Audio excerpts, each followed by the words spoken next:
Lishara stood at the edge of the banquet hall and watched her husband make an entire room full of aliens laugh. Ethan Mercer moved through the crowd like water. He shook hands with the tall, bone-armored Drethany ambassador, and somehow remembered the name of the man's youngest daughter. He bowed to the Silith delegation in exactly the right way, touching his chest instead of his forehead, because the Silith considered the forehead gesture an insult. He complimented the Orani trade minister on her new robe, and asked about her mother's health. The minister's 4 eyes went wide with surprise, and then she smiled so hard that the translucent skin on her cheeks glowed pink. Nobody had told him to do any of this. He just remembered. He always remembered. Lishara sipped her drink and felt a familiar warmth spread through her chest. 2 years of marriage to this human, and he still surprised her. When her government had first proposed the union, she had been terrified. Humans were known across the galactic concord as an unpredictable species. They were too emotional, too attached, too willing to fight over things that other species would simply accept. The Velani Council had chosen her because she was calm, disciplined, and trained in diplomacy since birth. They told her she would need those skills. They were wrong. Ethan was the easiest person she had ever loved. He cooked for her every evening, not the nutrient paste that most species considered efficient, but real food, made with heat and oil and spices that he grew in small pots on the window ledge of their quarters. He learned her language in 6 months, not because he had to, but because he wanted to read her childhood poems to her in the original tongue. He was clumsy with the pronunciation at first, and she laughed at him, and he laughed too, and then he practiced until he got it right. He sang Velani lullabies to her younger sister Revka. Badly. Revka loved it. Across the hall, a cluster of Velani diplomats noticed her watching Ethan and exchanged glances. She knew what they were thinking. She had heard the whispers for 2 years. They called him a domesticated predator, a pet human. They said the humans had sent their softest, weakest representative, and that Lishara had married a man with no spine. She used to argue with them. Now she simply smiled and said nothing. Let them think what they wanted. They did not see him the way she did. They did not know the way he traced constellations on her silver skin at night, naming each one in both their languages. They did not know that he had cried the day her mother finally called him son. They did not know that he woke up early every morning just to watch the sunrise through the station viewport, and that when she asked him why, he said, "Because every sunrise is a promise that today could be better than yesterday." The man was absurdly, stubbornly kind, and Lishara loved him for it. The banquet continued, and the mood was warm, until it wasn't. Sub-Archon Threx of the Cathari hegemony stood up from his table. He was a tall insectoid creature, with black armored plates and eyes like chips of dark glass. The Cathari had never liked humans. They considered emotions a weakness, love a disease, and kindness a sign of genetic failure. Threx had made no secret of his contempt throughout the entire conference. Now he raised his glass and spoke loudly enough for the entire hall to hear. "I propose a toast," Threx said, his mandibles clicking in what passed for a smile among the Cathari. "To the humans, who once called themselves warriors, who now send poets and cooks to represent them among real civilizations, leashed beasts, pretending at civilization." The hall went silent. Every alien in the room turned to look at Ethan. Lishara's heart hammered in her chest. She set down her glass and took a step forward, ready to intervene. 2 years of diplomatic training screamed at her to act, to say something clever, to redirect the insult before it became an incident. Ethan got there first. He picked up his own glass, smiled at Threx with a warmth that looked completely genuine, and said, "I accept your toast, Sub-Archon, and I add to it. To the Cathari, who are so strong they have never needed kindness. That must be very lonely. I hope one day you find something worth being soft for." The room held its breath for 1 second. Then the Orani minister laughed. Then the Drethani ambassador laughed. Then half the hall was laughing with them, not at Threx but at the sheer absurdity of a human defusing a bomb with a smile. Someone clapped. Threx sat down, his mandibles tight with fury, and said nothing more. Lishara exhaled. Crisis over. Later that night, in the quiet of their quarters, she found Ethan standing at the viewport. The stars were cold and distant, scattered across the black like broken glass. His back was to her. He was not moving. "Ethan?" she said softly. "Are you all right?"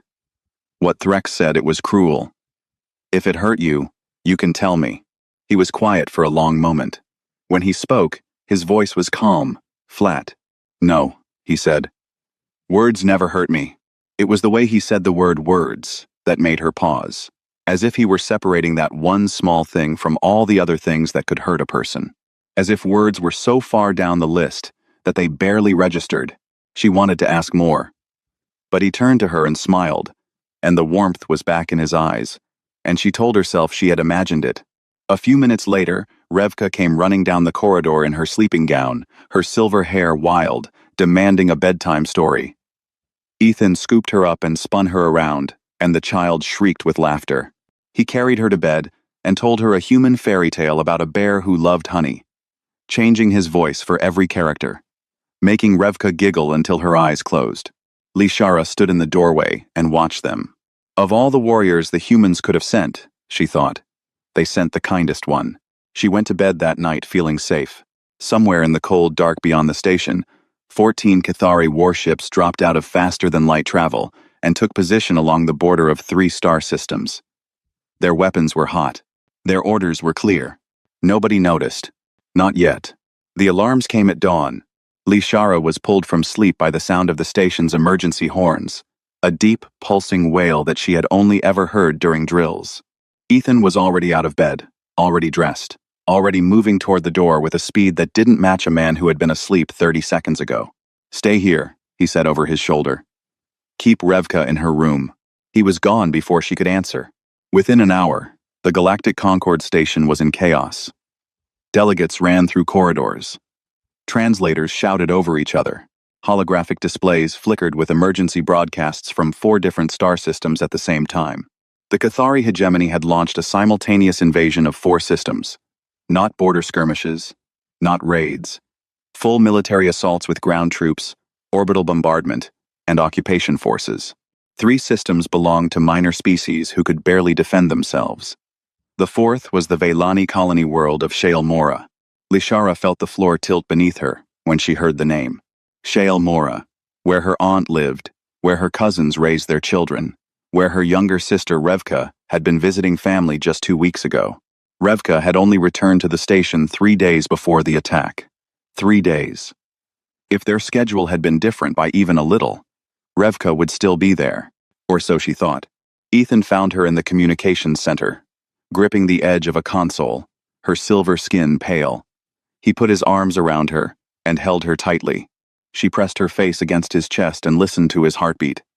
Steady. Always steady. I will fix this, he said quietly. I will go to the Senate.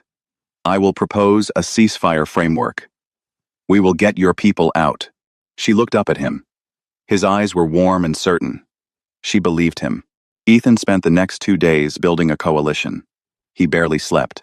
He moved from delegation to delegation, meeting with ambassadors, drafting proposals, making calls. He put together a peace plan that was so carefully constructed, so fair to all sides, that even the species who hated each other agreed to support it. He presented it to the full Concord Senate in a speech that lasted 20 minutes and left half the chamber in tears. It was the finest piece of diplomacy the Concord had seen in a century. Grand Archon Dravos responded the next morning. His holographic image filled the Senate chamber, 12 feet tall, his black insectoid body gleaming under the projection lights. He was old. His armor plates were scarred from wars that most living species had only read about. His eyes were empty of anything that could be called emotion. He listened to Ethan's proposal in silence. When it was finished, he tilted his head in a gesture that the Cathari used to show amusement. No, he said. Then he played the feed. The holographic display shifted, and suddenly the Senate was looking at a live broadcast from Shale Mora. Cathari soldiers moved through the streets of a Veilani city, dragging civilians from their homes. Families were separated. Children screamed. The soldiers sorted the Veilani into groups, with the cold efficiency of workers organizing supplies in a warehouse. Dravos explained, in a voice that carried no guilt and no shame, that the Veilani would be used as biological resources. Their bodies would feed the hegemony's expansion. The feed cut to black. Lishara's legs gave out. Ethan caught her before she hit the floor. He held her, one arm around her waist, and she could feel his heartbeat against her back. Still steady. She was screaming. She did not remember starting. The Senate erupted. Delegates shouted. Some called for war. Some called for more negotiation. Some simply left, too horrified to speak. And then the second transmission came. This one was not broadcast to the full Senate.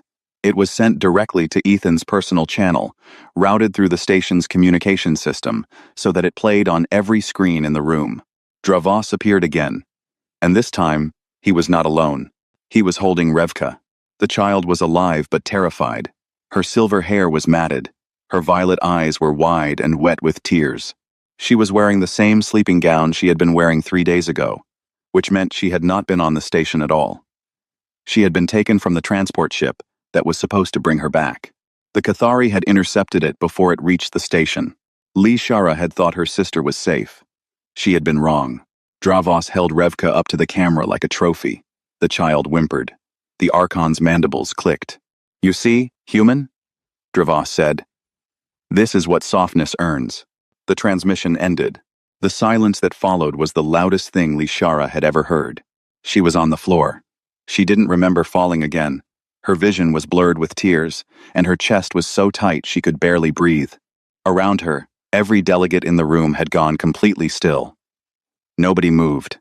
Nobody spoke. They were all looking at Ethan. He stood in the center of the chamber. He had not fallen. He had not screamed. He had not moved at all. He stood perfectly straight, his arms at his sides, his face completely empty. Lishara knew her husband's face better than she knew her own. She had seen it laugh, cry, think, dream, and love. She had never seen it look like this. It was as if someone had reached inside him and turned off everything that made him warm. What was left was something older than civilization, something that every species in the room, no matter how alien, recognized in their bones. It was the face of a predator that had just chosen its prey. Ethan moved. He walked to where Lishara sat on the floor and knelt beside her. He touched her face gently, brushed a tear from her cheek. For 1 second, his eyes softened. Just for her. "I am going to bring her home," he said. Then he stood, straightened his coat, and turned to the Senate. When he spoke, his voice had no warmth in it at all. No kindness, no charm. It was a voice that Lishara had never heard before, and it filled the entire chamber like cold water. "I gave you peace," Ethan said. "You should have taken it." He walked out of the Senate. His footsteps echoed in the silence. Lishara called his name. He did not turn around. She struggled to her feet and grabbed the arm of a human aide who was standing nearby. The young man was pale. His hands were shaking. "What is happening?" Lishara demanded. "Where is he going? What is he doing?" The aide swallowed. He could not meet her eyes. "He just activated the Prometheus contingency," the aide whispered. "What does that mean?" The aide looked at the door where Ethan had disappeared, and his face carried an expression that Lishara had never seen on a human before. It was not anger. It was not sadness. It was pity. "For the Cathari. It means," the aide said quietly, "that God helped them." Lishara stood in the empty Senate chamber and stared at the door. Somewhere beyond it, her husband was walking towards something she did not understand. The man who cooked her meals, who sang lullabies, who cried when her mother called him son, had looked at her with those flat, empty eyes and become someone she had never met. She was not afraid of him. She was afraid of what the galaxy had just woken up. 12 hours after Ethan Mercer walked out of the Concord Senate, the galaxy learned something it had never wanted to know about humanity. The first reports came from deep space monitoring stations at the edge of explored territory. A Drethany sensor outpost near the Valen Nebula detected a massive energy signature appearing out of nowhere. Then another. Then another. Within minutes, similar reports flooded in from every corner of the galaxy. Something was emerging from places where nothing was supposed to exist. From inside gas giants. From hollowed-out asteroids in dead systems. From the dark spaces between stars where no species had ever thought to look. Ships. Human ships. Hundreds of them. They were warships, and they were enormous. Each one was matte black, carrying no flags, no identification codes, and no names visible on their hulls. They ran completely silent. Their weapon systems were unlike anything in any known database.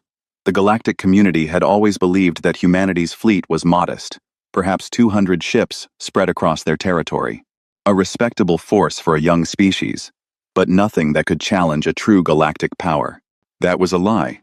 The human Black Fleet numbered over 800 warships. They had been built in secret over 60 years, hidden in places no one would ever search, maintained by crews who officially did not exist. The ships themselves were classified at a level so high that most of Earth's own government didn't know about them. They were the product of a single, terrible question that humanity had asked itself after the first contact wars nearly wiped them out 2 centuries ago. The question was simple. If it happens again, how do we make sure we survive? The answer was the Prometheus contingency. On the station, Lishara sat in the intelligence center and read the files that Human Military Command had just declassified. Her hands were trembling. The words on the screen blurred and reformed as her eyes filled with tears she refused to let fall. The Prometheus contingency was not just a fleet. It was a complete war doctrine, a plan designed for one purpose: total, overwhelming, disproportionate response. It was built on a principle that the document's authors had written in plain language. If any species ever threatens what we love, the response must be so complete, so devastating, and so precise that no species in the galaxy will ever consider doing it again.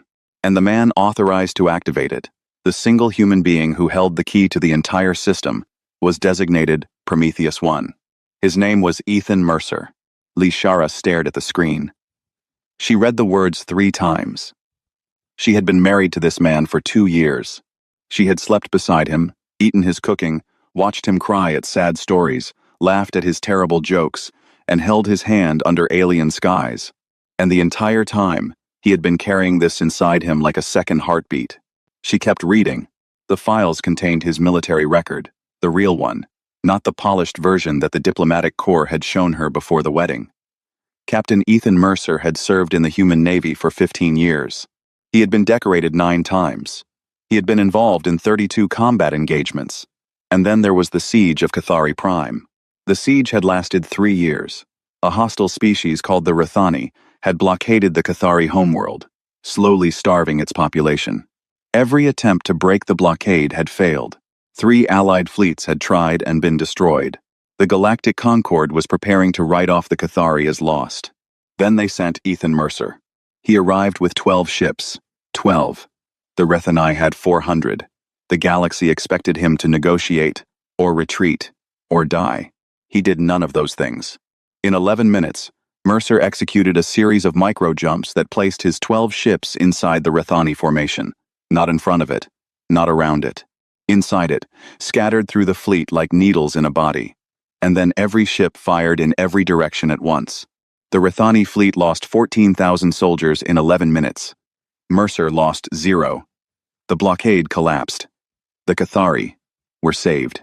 The tactic was so brutal, so creative, and so terrifyingly effective that the Concord classified the entire engagement.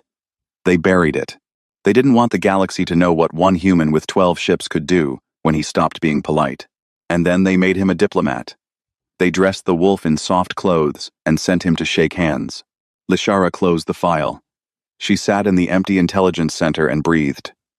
Her mind was spinning, trying to fit the man she loved into the shape of the man she was reading about. She kept looking for the contradiction, the place where the gentle husband and the military genius could not coexist.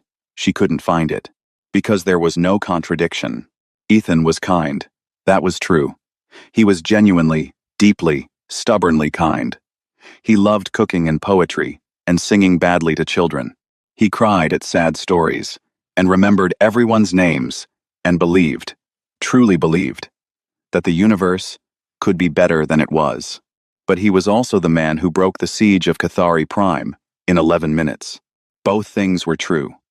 Both things lived inside him. And the kindness wasn't a mask over the violence. The kindness was a choice he made every single day, knowing exactly what he was capable of, knowing the full weight of what lived inside him, and choosing softness anyway. That was what made him terrifying. Not the warships, not the tactics, the fact that his gentleness was not weakness. It was discipline, and the galaxy had just watched that discipline break. The open-channel transmission reached every corner of known space 6 hours before the deadline.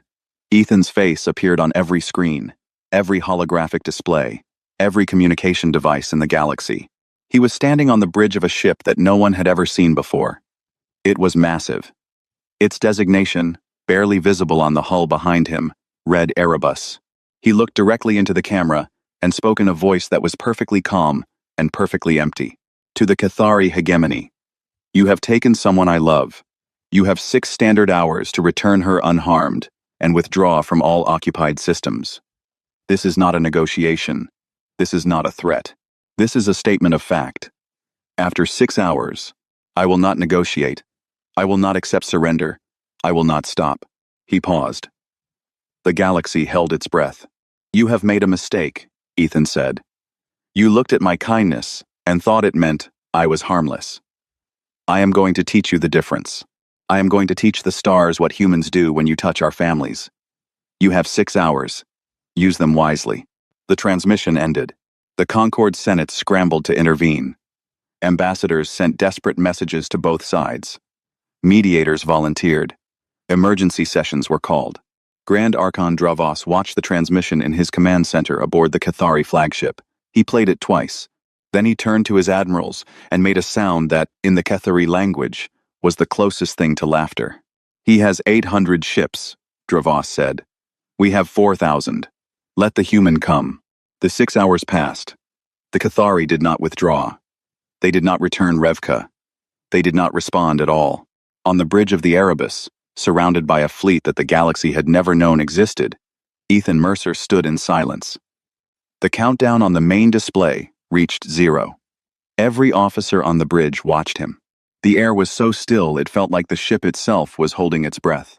Ethan looked at the star map. Somewhere on that map, in a cell on an occupied world, a small girl with silver hair was waiting for him. She called him Brother Star. She trusted him to come. He spoke one word. Begin. 800 warships moved as one, and the stars trembled. The first 60 seconds changed the galaxy forever. At exactly the moment the deadline expired, the human Black Fleet executed a maneuver that would later be studied in every military academy across known space. 800 warships performed simultaneous micro-jumps into 11 different Cathari-controlled star systems. Not sequential, not staggered, simultaneous. Every ship arrived at its target at the exact same second, as if the entire fleet shared a single mind. In those first 60 seconds, every Cathari orbital defense platform, across all 11 systems, went dark. Not destroyed. Disabled. Surgical strikes hit their power cores and communication arrays with a precision that should have been impossible at faster-than-light speeds. The platforms drifted in orbit, intact, but blind and silent. Ethan didn't want wreckage. He wanted them to watch what came next. On the Concord station, Lishera stood in the observation center, with dozens of alien delegates, all of them staring at the holographic, tactical display. The display showed the entire Cathari war zone, and it was lit up like a dying star. Blue dots marked human ships. Red dots marked Cathari forces. There were so many blue dots. The Drethani ambassador, a veteran of 3 wars, watched the display with his mouth open. He had not spoken in 10 minutes. The Orani trade minister was weeping silently. The Silith delegate had pressed all 4 of its hands against the viewing glass, as if trying to push the images away. None of them had ever seen anything like this. Grand Archon Dravos commanded the largest standing military in the galaxy. 4,000 warships, bred and built for conquest over centuries. He ordered his fleet to intercept the humans with the confidence of a predator that had never met anything it couldn't kill. His confidence lasted approximately 4 minutes. The Cathari fleet moved in standard attack formations, the same formations that had crushed a dozen species before humanity had even learned to build fire. They were fast, disciplined, and overwhelming in number. 5 Cathari ships for every human one. It didn't matter. The human ships didn't fight like anything the Cathari had ever encountered. They didn't hold formations. They didn't advance in lines. They moved like water, like wind, like something alive. Every time the Cathari locked weapons on a human ship, the ship was already gone, already somewhere else, already firing from an angle that shouldn't have been possible. The human fleet flowed around the Cathari formations, and struck from blind spots that the Cathari didn't even know they had. Behind every human ship was an artificial intelligence running on quantum cores that had been secretly learning and evolving for decades. These systems processed battlefield data in real time, predicting Cathari movements before the Cathari commanders even gave the orders. It was not a battle between equals. It was a game of chess, where one side could see the entire board, and the other side didn't know they were playing. The Cathari began to lose ships. Not in ones and twos, in dozens. Their formations broke apart. Their communications became desperate. Commanders screamed orders that were obsolete before the words left their mouths. And through it all, the human Black Fleet moved in perfect silence. No battle cries. No taunting transmissions. No emotion at all. Just cold. Absolute efficiency. The silence was worse than any war cry. It said, "This is not rage. This is something deeper than rage. This is what happens when you cross a line that should never have been crossed." On the occupied world of Shale Mora, the ground war was even more terrifying. Human Special Forces, a unit designated only as the Hades Division, dropped from orbit in matte black pods that carried no heat signature and made no sound. They landed in the middle of the Cathari occupation zone and began to move through the city like ghosts. The Cathari ground troops were elite soldiers, heavily armored, trained since birth for combat. The humans moved through them as if they weren't there.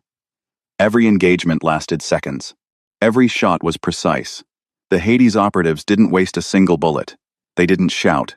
They didn't hesitate.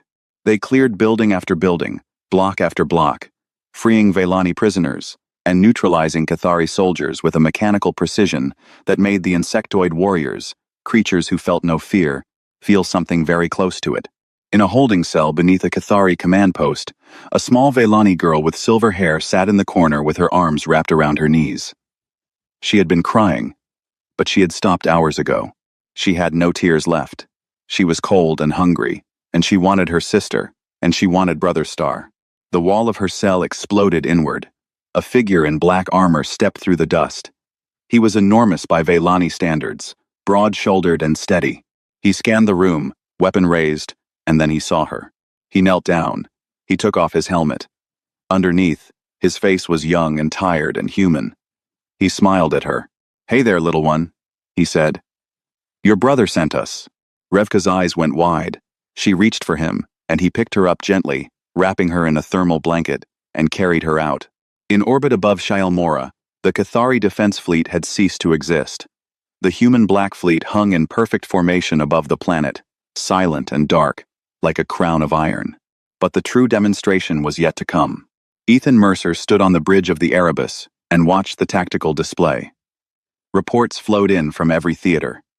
Cathari resistance was collapsing across all 11 systems. The ground team on Shale Mora had confirmed Revka's extraction. She was alive. She was safe. It was over. But Ethan didn't stop. He gave one more order. The Erebus and a formation of heavy warships jumped to the Cathari home system, the heart of the hegemony, the place where Dravos ruled from a throne built on the bones of conquered species. The Cathari home system had 3 suns. They were ancient, stable stars that had burned for billions of years. Around them orbited the Cathari homeworld and its 12 colony moons. 18 billion Cathari lived in this system. It was everything they had, everything they were. Ethan targeted the 3 suns, not to destroy them. The weapons he used were gravitational pulse emitters, devices that could reach into the heart of a star and shake its corona like a hand shaking a snow globe. The pulses hit all 3 suns simultaneously. The stars screamed. That was what it looked like. The coronas of all 3 suns erupted at once, sending massive flares of light and energy cascading outward in waves. The skies of every Cathari world turned white.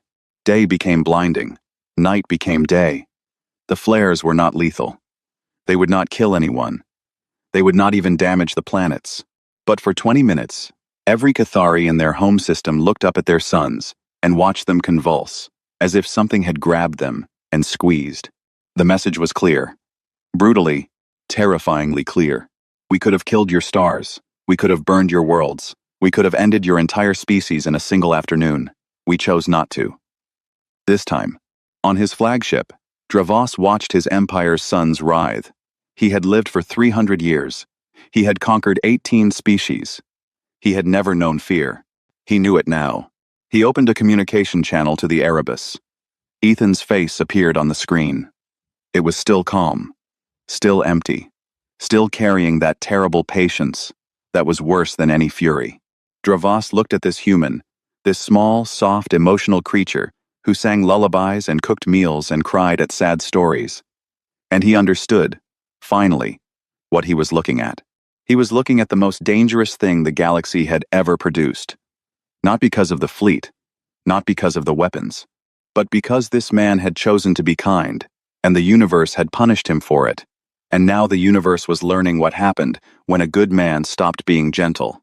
Dravos spoke. The word he used had no equivalent in the Cathari language. His species had never needed it. He had to borrow it from the Velani. Mercy. Ethan stared at the screen for a long time. Behind him, through the bridge viewport, the Cathari suns still glowed white. Surrender, Ethan said. Withdraw from every system. Return every soul you took. Release every prisoner. And do it now. He paused. When he spoke again, his voice cracked for the first time. Just barely. Just enough. And pray that my wife forgives me for what I became tonight. The channel closed. The Cathari surrendered within the hour. The galaxy moved on quickly. Galaxies always do. Within a week, the Cathari hegemony had withdrawn from all 4 occupied systems. Their warships retreated behind their own borders and stayed there. Grand Archon Dravos signed a surrender agreement that stripped the hegemony of its offensive fleet, opened its borders to war crime investigators, and required the return of every prisoner taken during the invasion. It was the most one-sided treaty in galactic history, and Dravos signed it without a single objection. The Galactic Concord restructured itself. Humanity was given a permanent seat on the Security Council. The vote was unanimous, though Lishara noticed that the delegates did not clap when the decision was announced. They did not celebrate. They sat in silence and nodded, the way you nod when you lock a door that you realize should have been locked a long time ago. It was not gratitude. It was fear. The rescued Velani civilians returned home to Shylmora. Families were reunited. Children found their parents. The dead were mourned. The living tried to remember how to sleep without flinching at every sound. Revka came home to the station on a human medical transport. Lishara was waiting at the docking port when the doors opened. The child walked out slowly, wrapped in a blanket that was too big for her, holding the hand of a human medic who looked like she had not slept in days. Revka saw her sister and ran. Lishara dropped to her knees and caught her. She held her so tightly that the child squeaked, and Lishara loosened her grip but did not let go. Could not let go. She pressed her face into Revka's silver hair and breathed in and felt something inside her chest crack open and flood. "You're safe," she whispered. "You're safe. You're safe. You're safe." Revka pulled back and looked at her with those enormous violet eyes. She had lost weight. There were shadows under her eyes that no child should carry. "Where is Brother Star?" Revka asked. Lishara did not know. Ethan had not returned to the station. He had not called. He had not sent a message. After the Cathari surrender, the Erebus and the Black Fleet had simply vanished from every sensor in the galaxy, disappearing back into the hidden places they had come from, as silently as they had arrived. Official channels told her that Captain Mercer was debriefing. Unofficial channels told her nothing at all. She waited. 1 day. 2 days. 5. On the 7th day, a small transport shuttle docked at the station without announcement. No escort. No ceremony. Ethan walked off it alone, wearing civilian clothes. He carried no bags. He looked thinner. His eyes were different. He walked through the corridors toward their quarters. People moved out of his way, not because they were afraid of him, because they could see something on his face that demanded silence, the way you stay quiet near someone who is grieving.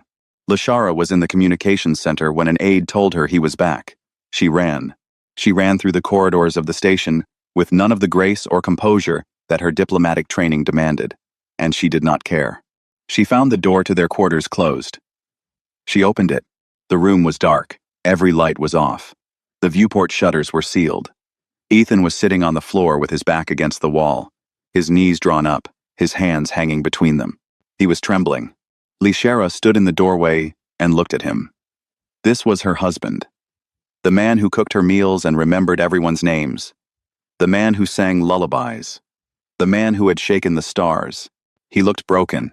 She walked to him slowly. She lowered herself to the floor beside him. She did not speak. She just sat there, close enough to touch, and waited. The silence lasted a long time. I promised myself, Ethan said. His voice was hoarse, thin. After Cathari Prime, I stood on that bridge and looked at what I had done, and I promised myself I would never be that man again. I would be better. I would prove that humans could be more than what the galaxy thinks we are. He swallowed. I built a whole life on that promise.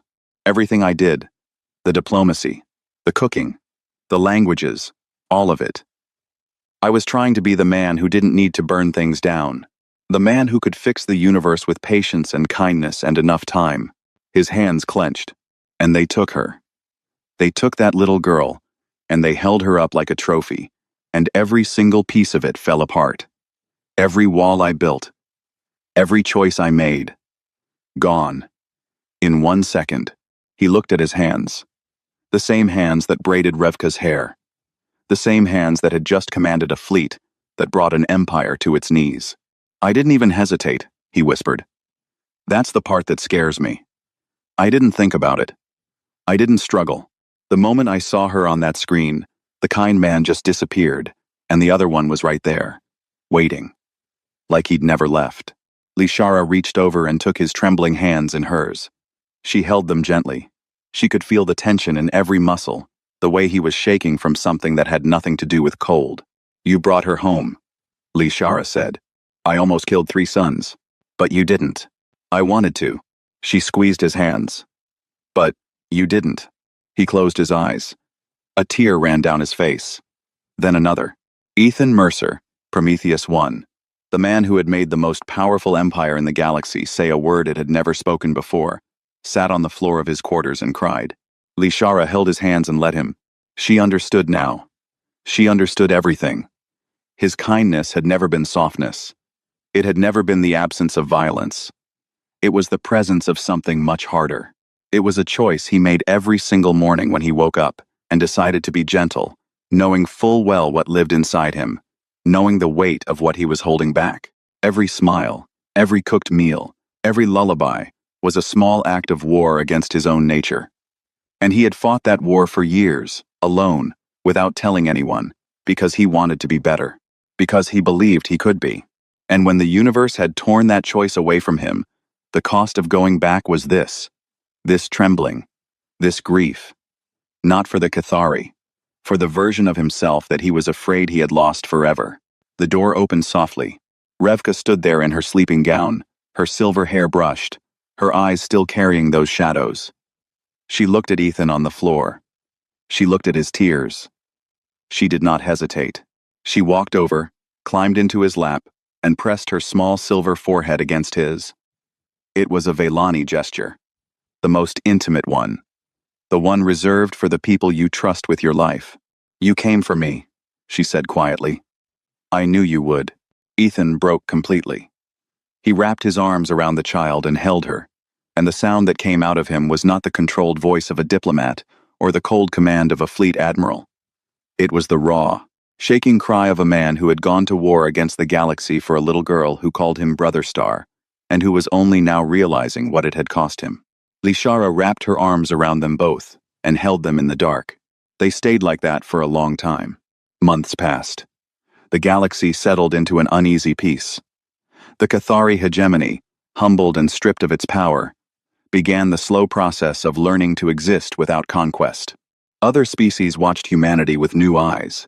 The jokes about soft, emotional humans stopped. A new saying spread among alien cultures, repeated in bars and council chambers, and whispered in the spaces between stars. A human's love is the most dangerous force in the universe. Not because of what they will do for you, but because of what they will do to anyone who takes you away. Lishara began writing. She sat at her desk each night, after Revka was asleep, and recorded her thoughts in a personal log. She did not know that this document would one day become the most widely read text in galactic history. She did not write it for history. She wrote it because she needed to understand. On the last page, she wrote this: I thought my husband was kind. I was right. But I did not understand what that meant. I thought kindness was the absence of violence. It is not. Kindness, in a human, is the choice to hold back an ocean. Every day, every hour, without anyone knowing the water is even there. And when the dam breaks, when something precious is threatened, stars themselves should tremble. I love him not in spite of what he is, but because of the war. He fights every morning to be gentle. He is the most terrifying thing in the universe. He is the most beautiful. She closed the log. In the other room, Ethan was standing at the viewport. The shutters were open again. Starlight fell across his face. Lishara came up beside him, and he turned to look at her. He smiled. Not the diplomat's smile. Not the charming performance he gave to crowded rooms. This one was small, and tired, and real. It was the smile of a man who was still putting himself back together, one piece at a time, and who knew it would take a long time, and who had decided to try anyway. She took his hand. He held it. They stood together and watched the stars. The same stars that had burned white with his wrath, now shone quietly in the dark, steady and ancient and unchanged. But they remembered. The stars always remember.